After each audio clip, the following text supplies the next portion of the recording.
કોઈ પણ લોકો આરસ ન કરે. વિસાવદરનું અત્યારે પિકઅપ પૂરું થઈ ગયું. એટલે મહેરબાની કરીને તાલુકા જિલ્લામાં તમે તમારું પરફોર્મ બતાવો. ઉમેદવારો પસંદગીમાં ઘરે જવું પડે છે અને પગે પડીને ઉમેદવાર બહાર આવો. આમ આદમી પાર્ટીના ઈસુદાન ગઢવીનો એક ઓડિયો અત્યારે વાયરલ થયો છે. તેમાં તેમણે ઉમેદવાર શોધવા માટે લોકોના પગે પડવા માટે સૂચના આપી રહ્યા છે. જો કે આ ઓડિયોને લઈને અત્યારે રાજકારણ ગરમાયું છે. તેવામાં હવે આ ઓડિયો મામલે ગોપાલ ઇટાલિયાએ ભાજપ ઉપર પ્રહાર કર્યા છે. શું છે આ સમગ્ર મામલો, વાત કરીશું આ વિડીયોમાં. વૈષ્ણવજન તો તેને કહીએ જે પીડ પરાઈ જાનાને રે. નમસ્કાર, નવજીવન ન્યૂઝમાં આપનું સ્વાગત છે. હું છું જયંત દાફડા. ગુજરાતમાં સ્થાનિક સ્વરાજની ચૂંટણી નજીક આવી રહી છે, ત્યારે હવે નેતાઓના ઓડિયો છે તે સોશિયલ મીડિયા પર વાયરલ થઈ રહ્યા છે. ગઈકાલે ગોપાલ ઇટાલિયાના ઘરે જ્યારે પોલીસ પહોંચી હતી ત્યારે ગોપાલ ઇટાલિયાએ એક વિડીયો બનાવ્યો હતો અને કહ્યું હતું કે હર્ષ સંઘવીના ઇશારે મારા ઘરે પોલીસ પહોંચી અને મારા માતા પિતાને હેરાન કરવામાં આવ્યા. તો બીજી બાજુ ગઈકાલે સાંજે જ સોશિયલ મીડિયામાં એક કથિત ઓડિયો વાયરલ થયો, જેમાં ગોપાલ ઇટાલિયા વાત કરતા હોય તે પ્રકારનું લખાણ લખવામાં આવ્યું હતું અને તેમાં કહેવામાં આવી રહ્યું હતું કે પોલીસ આવે તો આપણે કહી દઈશું કે ભાજપવાળા મારી માતાને હેરાન કરે છે. તે પ્રકારનો આખો ઓડિયો વાયરલ થતાં રાજકારણમાં ખળભળાટ મચ્યો હતો. જો કે આ મામલાને લઈને ગોપાલ ઇટાલિયાએ કહ્યું હતું કે આ AI જનરેટેડ ઓડિયો છે અને તેને આ ઓડિયો તેમને બદનામ કરવા માટે ભાજપ દ્વારા વાયરલ કરવામાં આવ્યો હોવાનો તેમણે દાવો પણ કર્યો હતો. તેવામાં હવે આમ આદમી પાર્ટીના ઈસુદાન ગઢવીનો એક ઓડિયો વાયરલ થયો અને આમ આદમી પાર્ટીની મિટિંગનો આ ઓડિયો હોવાનું કહેવામાં આવી રહ્યું છે. આ ઓડિયોમાં ઈસુદાન ગઢવી કહી રહ્યા છે કે વિસાવદરનું પિકઅપ પૂરું થઈ ગયું છે. હવે ઉમેદવારોને શોધવા તેમના ઘરે જાઓ અને લોકોના પગે પડો ઉમેદવારી માટે. આ પ્રકારનું નિવેદન ઈસુદાન ગઢવી આપી રહ્યા હતા. જો કે આ મામલાને લઈને હવે ઈસુદાન ગઢવીએ પુષ્ટિ કરી છે કે હા, આ તેમનો જ ઓડિયો છે, કારણ કે સારા ઉમેદવાર મળે તે માટે લોકોને પગે પડવું પડે તો તેમાં ખોટું શું છે તે પ્રકારનું ઈસુદાન ગઢવીએ નિવેદન આપ્યું. તેવામાં હવે આ મામલાને લઈને ગોપાલ ઇટાલિયાની પણ પ્રતિક્રિયા સામે આવી છે. પહેલા તો ગોપાલ ઇટાલિયા શું કહી રહ્યા છે તેમને સાંભળો.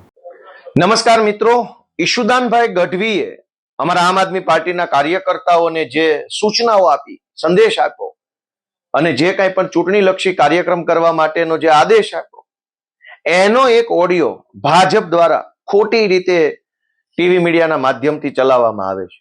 આમ આદમી પાર્ટી અત્યાર સુધીમાં એટલે કે 8મી એપ્રિલની સાંજ પડી ત્યાં સુધીમાં 5,500 કરતા પણ વધુ ઉમેદવારો જાહેર કરી ચૂકી છે. આ 5,500 ઉમેદવારો કોણ છે? કોઈ સામાન્ય પરિવારમાંથી આવતો ખેડૂતનો દીકરો છે, કોઈ એન્જિનિયર છે, કોઈ ડોક્ટર છે, કોઈ CA છે, કોઈ વકીલ છે, કોઈ સરકારી નોકરી છોડીને આવેલા વ્યક્તિઓ છે, કોઈ ફાર્માસિસ્ટ છે, કોઈ કંઈ છે, કોઈ કંઈ છે, ભણેલ ગણેલ સારા પરિવારમાંથી આવતા ઉત્સાહી યુવાનો છે.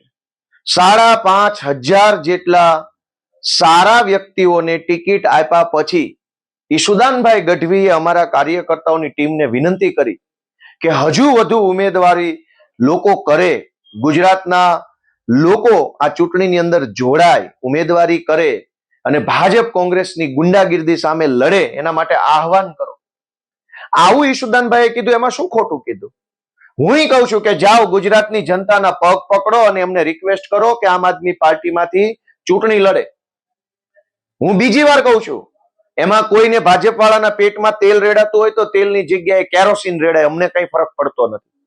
ગુજરાતમાં ભાજપ અને કોંગ્રેસ કેવા લોકોને ચૂંટણીમાં ઉભા કરે છે કે જેણે જ્ઞાતિ વચ્ચે ઝઘડા કરાવ્યા હોય, જેણે ગામની વચ્ચે ઝઘડા કરાવ્યા હોય, જેણે લોકોની વચ્ચે મતભેદ ઉભા કર્યા હોય, જેણે ખૂબ ભ્રષ્ટાચાર કર્યો હોય, જેણે અનેક પ્રકારના કાવા દાવા કૂટનીતિઓ કરી હોય, લોકોને લૂંટી લીધા હોય, સરકારી કામોમાંથી પૈસા કમાયા હોય, એવા જે કાંઈ પણ લોકો છે એને જ ભાજપ અને કોંગ્રેસ ટિકિટ આપે છે. અમારા ઈશુદાનભાઈએ વિનંતી કરી કે જે સારા વ્યક્તિઓ છે, સજ્જન વ્યક્તિઓ છે, સામાન્ય પરિવારમાંથી આવતા વ્યક્તિઓ છે, એના પગ પકડો, એને રિક્વેસ્ટ કરો કે તમારા જેવા સારા વ્યક્તિઓ જ્યાં સુધી રાજનીતિમાં નહીં આવે ત્યાં સુધી રાજનીતિ નહીં બદલાય. તો સારા માણસના પગ પકડવામાં ખોટું નથી. હું ત્રીજી વખત બોલું છું આ વિડીયોમાં કે ગુજરાતની તમામ જનતાના પગ પકડીને હાથ જોડીને વિનંતી કરીએ છીએ કે જ્યાં સુધી ગુજરાતનો એક નાગરિક બહાર નહીં આવે, એક નાગરિક આ ચૂંટણી પ્રક્રિયામાં જોડાશે નહીં, એક વ્યક્તિ સામે ચાલીને ભાજપ કોંગ્રેસનો ડર નહીં છોડે ત્યાં સુધી ગુજરાતની વ્યવસ્થા નહીં બદલાય. અરવિંદ કેજરીવાલજી અને અમારી આમ આદમી પાર્ટીનો વિચાર જ એ છે કે સારા લોકો, ભણેલ ગણેલ લોકો, સારા પરિવારમાંથી આવતા લોકો, ઇજ્જતદાર, આબરૂદાર, વજનદાર માણસો રાજનીતિમાં આવે, ચૂંટણી લડે, આમ આદમી પાર્ટી સાથે જોડાય અને ગુજરાતમાં વ્યવસ્થા બદલવાની આ લડાઈના સહભાગી બને.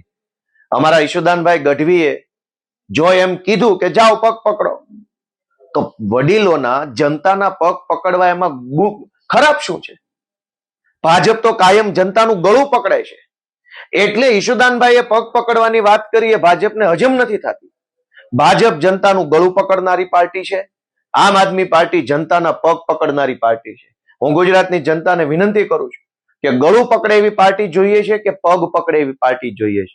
અમારા ઈશુદાનભાઈએ જે વિનંતી કરી છે એને ગુજરાતની જનતા, ગુજરાતના સભ્ય સમાજના લોકો, ભણેલ ગણેલ વર્ગના લોકો એને સમજે, વિચારે, આગળ આવે અને આમ આદમી પાર્ટી સાથે જોડાઈને ચૂંટણી લડી અને બદલાવની રાજનીતિનો હિસ્સો બને એવી હું પણ વિનંતી કરું છું. જય જય ગરવી ગુજરાત. ગોપાલ ઇટાલિયાએ આ ઓડિયોને લઈને ભાજપ ઉપર પ્રહાર કર્યા. તેમણે કહ્યું કે ભાજપ દ્વારા લોકોનું ગળું પકડવામાં આવે છે, જ્યારે અમે લોકોના પગે પડી રહ્યા છીએ.